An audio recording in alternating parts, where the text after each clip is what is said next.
Sam Curran మూడోసారి franchise మారాడు. పాత ధర 2,40,00,000కి సీఎస్కే నుంచి రాజస్థాన్ రాయల్స్ కు వెళ్లాడు. ఈ ఇంగ్లాండ్ ఆటగాడికి 64 మ్యాచ్లు ఆడిన అనుభవం ఉంది. గతంలో కేకేఆర్ తరపున శామ్ కరన్ బరిలో దిగాడు. సీనియర్ బౌలర్ షమీని సన్ రైజర్స్ హైదరాబాద్ వదిలేసుకుంది. షమీని 10 కోట్ల పాత ధరకే లక్నో సూపర్ జైంట్స్ తీసుకుంది. కెరియర్లో ఈ స్టార్ బౌలర్ 119 ఐపీఎల్ మ్యాచ్ల్లో బరిలో దిగాడు.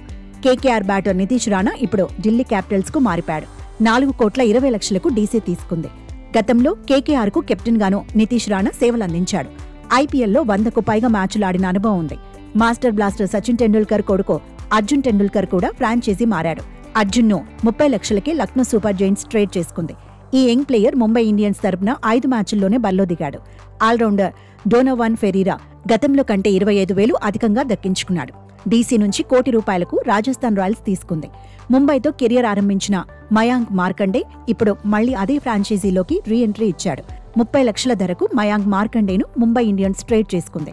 లక్నో సూపర్ జైంట్స్ నుంచి షార్దుల్ ఠాకూర్ను కూడా 2 కోట్లకు తీసుకుంది. వెస్టిండీస్ ఆల్రౌండర్ షెర్ఫేన్ రూథర్ఫర్డ్ను గుజరాత్ టైటాన్స్ నుంచి 2,60,00,000కు ముంబై ఇండియన్స్ ట్రేడ్ చేసుకుంది.